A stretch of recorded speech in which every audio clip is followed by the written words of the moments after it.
5 বছরের একটি শিশু মুয়াজ্জিনের ঘরে ঢুকেছিল সুস্থ অবস্থায় আর বেরিয়েছে রক্তাক্ত অবস্থায়। কি এমন ঘটে গেল সেই ঘরের মধ্যে? 22 বছরের মুয়াজ্জিন হাসান, তিনি 5 বছরের একটি শিশুকে তার ঘরের মধ্যে ডেকে নিয়ে যায়। কিছুক্ষণের মধ্যেই সেই বাচ্চাটি ঘর থেকে বেরিয়ে আসে, তার পিছন থেকে রক্ত ঝরছিল। হাসানও যখন ওই কক্ষ থেকে বেরিয়ে আসে তখন তার পাঞ্জাবির মধ্যে রয়েছিল রক্ত।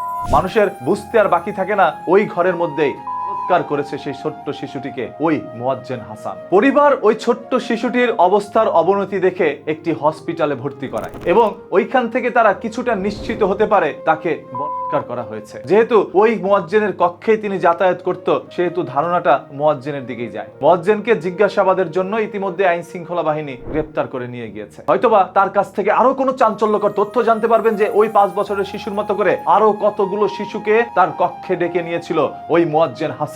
বয়স মাত্র 22। এই 22 বছর বয়সে তিনি যেইভাবে ছোট ছোট কোমলবতী শিশুদের সাথে এরকম অমানবিক আচরণ করছে, এতে করে বোঝাই যাচ্ছে বয়স যত বাড়বে তিনি আরো ভয়ঙ্কর হয়ে উঠবে। আমাদের সমাজে প্রতিনিয়তই এই ধরনের কাজগুলো ঘটেই যাচ্ছে। তাদেরকে জিজ্ঞাসাবাদে বলে, আমি তো প্রেমে পড়িনি, প্রেম আমার উপরে পড়েছে। মানে তিনি তো করেনি, শয়তান তাকে দিয়ে করাইছে। আমি বুঝলাম না, শয়তান তাকে দিয়ে কেন করাতে হবে? শয়তান নিজেই তো তাকে করতে পারত। শয়তানরা কি পারে না এই সকল হুজুর মুয়াজ্জিনকে ধরে ধরে বলৎকার করতে? কেন তাদের উপরে ভর করে অন্য মানুষকে করতে হবে? ভাই, ভর না করে সরাসরি করেন তাদের, এতে করে এই বাচ্চাগুলো নিস্তার পাবে। এই ভণ্ড মুয়াজ্জিন মোল্লা মুন্সিরা যেইভাবে ছোট ছোট বাচ্চাদেরকে বলৎকার করছে মসজিদ মাদ্রাসার মধ্যে, এতে করে মসজিদ মাদ্রাসা থেকে মানুষের আস্থা, বিশ্বাস, ভরসা সব উঠে গিয়েছে। এখন আর সন্তানদেরকে তাদের কাছে লেখাপড়া করতে পাঠাবে না কোনো মা বাবা। এদেরকে ধরে আপনার উপরে শয়তান নিয়োগ করা হইলো, তারপর বলৎকার করা, এর চাইতে অন্য কোনো শাস্তি আর নেই। শয়তান যদি আপনার উপর ভর না করে, তাহলে ওজা আর ভণ্ড মোল্লাদেরকে দিয়া তারপর ভর করান, এরপর শয়তান হইয়া আপনি তার উপরে ঝাঁপায় পড়েন। এছাড়া তাদের আর কোনো প্রতিশোধ নাই। উনি যেভাবে রক্ত ঝরাইছে,